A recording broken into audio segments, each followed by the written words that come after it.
Good evening, কেমন আছো সবাই? মিতার ডেইলি ব্লগে তোমাদের সবাইকে স্বাগত জানাই। এখন বেজে গেছে সন্ধে 6টা। আজকে মঙ্গলবার। প্রতিদিন সকাল 6টার থেকে ব্লগ স্টার্ট করি, কিন্তু আজকে সকালে শরীর খুব খারাপ ছিল। মাথার বাঁ সাইডটা শুধু ব্যথা, মানে নাক থেকে শুরু করে বাঁ সাইডটা প্রচণ্ড যন্ত্রণা। কিভাবে যে ওকে খাবার করে দিয়েছি আমি একমাত্র জানি। ঢ্যাঁড়স ভাজা করে দিয়েছি আর মাছের ঝোল, এই দিয়েই ওকে দিয়ে দিয়েছি। আর আমাদেরও সেই রয়েছে, ওই দুপুরে খেয়েছিলাম। ওকে খাবার দিয়ে দেওয়ার পর পুজো দিয়েছি, তারপরে শুয়ে রয়েছি। আবার দুপুরে যখন খেয়েছি তখন উঠেছি। মানে এত যন্ত্রণা, মানে আমি বলছি মেয়েকে, মানুষ মুখে ক্রিম মাখে, আমি নাকের এপাশটায় ব্যথা কমার জন্য মাথায় আমি শুধু বাম মাখছি। আর বলো না, প্রচণ্ড প্রচণ্ড শরীরটা খারাপ ছিল। শীতকালে সকাল মানে বিকেল 6টার আগেই সন্ধে বসে যায়। সন্ধেটা দিয়ে তারপরে নীলাদ্রি আসার পর চা করি। কিন্তু এই মানে গরমকালে এখন তো সন্ধে বসে না, তাই চা করে তারপরে সন্ধে দিতে যাই। এই তো এখন সন্ধে দিতে চলে এসেছি, ড্রেসটাকে চেঞ্জ করে নিয়েছি। তারপর ঘরের মধ্যে একটু গঙ্গা জল ছিটিয়ে নিয়ে তারপরে সন্ধেটা দেব। আর আমি তো প্রদীপ ইউজ করি না, কারণ আমার শাশুড়ি মাকে দেখেছি সবসময় ওই মোমবাতি ইউজ করতে। তে মানে ওটাই না আমার হ্যাবিট হয়ে গেছে।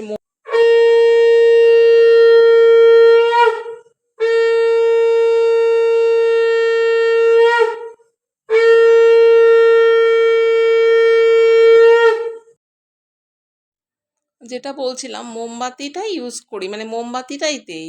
আর যখন এমনি পুজো হয়, মনে করো সরস্বতী পুজো, লক্ষ্মী পুজো, ওই সময় তখন প্রদীপটা দিই।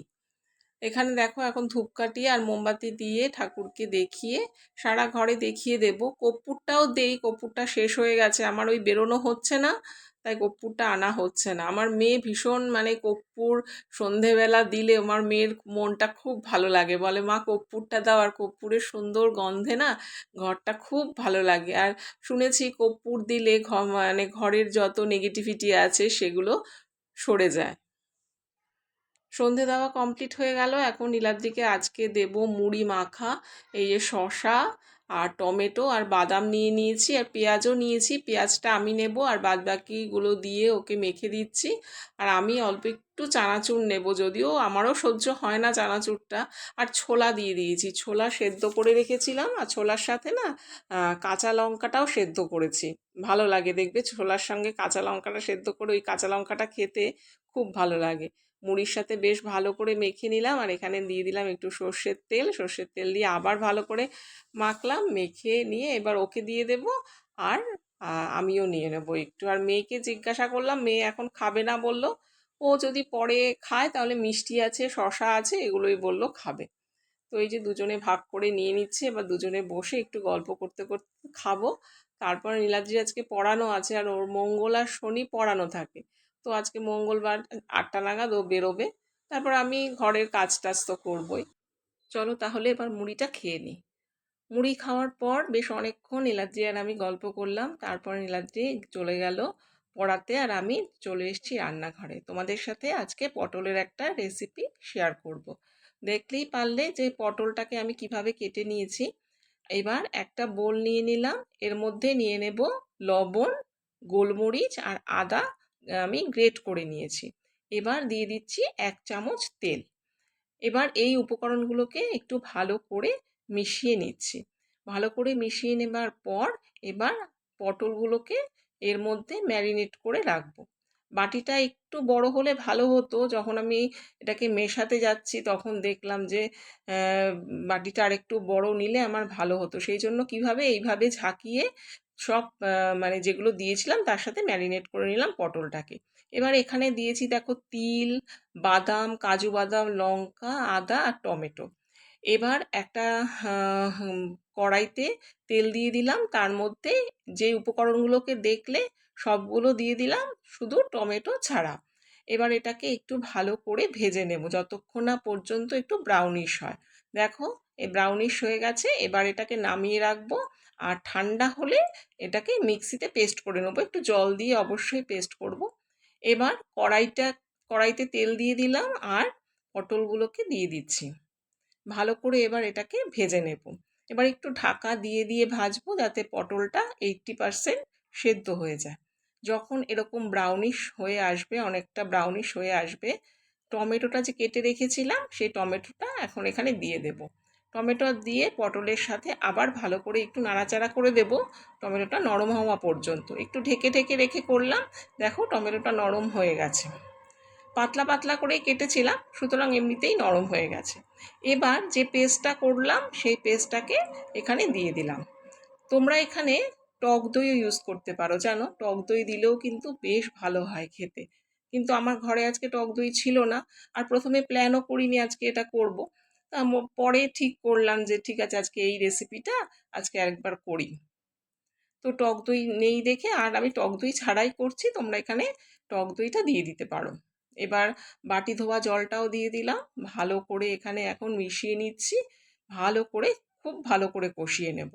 এই দেখো বেশ ভালো করে কষানো হয়ে গেছে। এবার এর মধ্যে অ্যাড করব পরিমাণ মতন জল। এটা কিন্তু ভাত, রুটি, পরোটা সবার সাথেই ভালো লাগবে। এই দেখো ঝোলটা অনেকটা টেনে আসার পর লাস্টে দিয়ে দিলাম কসুরি মেথি, ব্যাস এবার নামিয়ে দিয়েছি। আজকে ডিনারে ছিল ভাত, মসুর ডাল, পটলের এই নিরামিষ রেসিপিটা আর পাঁপড়। কেমন ছিল আজকের রেসিপি জানাবে কিন্তু কমেন্ট করে। খাওয়া দাওয়া কমপ্লিট হয়ে যাওয়ার পর সিঙ্কে সব বাসনগুলো ভিজিয়ে রেখে আসলাম, আর টেবিলটাকে খুব ভালো করে মুছে নিচ্ছি।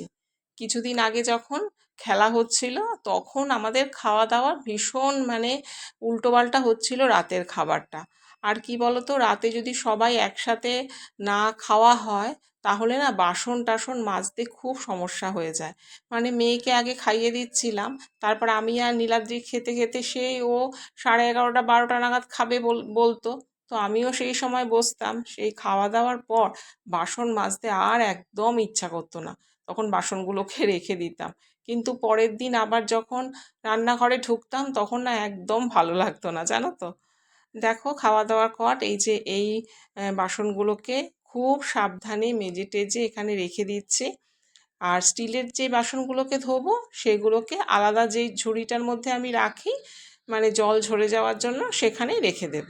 এগুলো তো এখানে ধুয়ে রাখলাম, ধোয়ার পর এগুলোকে টেবিলে নিয়ে রাখবো, সারা রাত থাকবে ওখানে, জলটা ঝরে যাবে, সকালে উঠে যেটা যেখানে রাখা সেটা সেখানে রেখে দেব।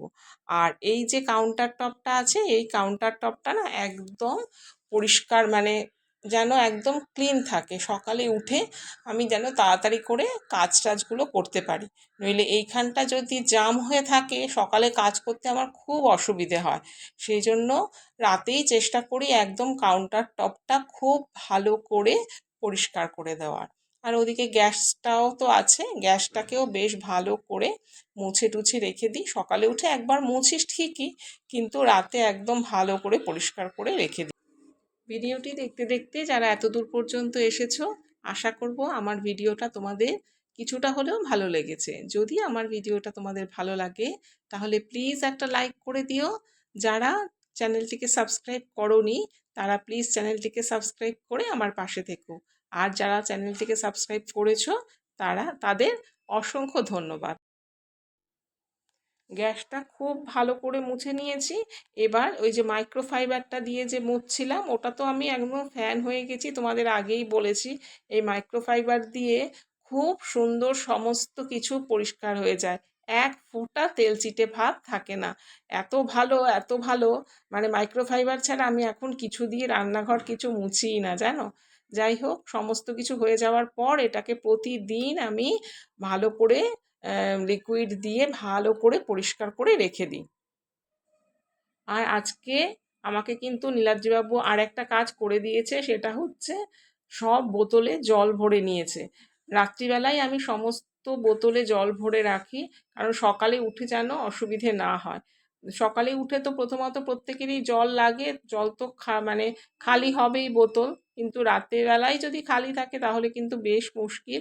আর আমার একটা হ্যাবিট আছে, এটা ব্যাড হ্যাবিটই বলতে পারো, ঘুমোতে যাওয়ার সময় 1 বোতল জল আমার লাগবে। 1 বোতল কি 2 বোতল, 2 বোতল জল খাই না।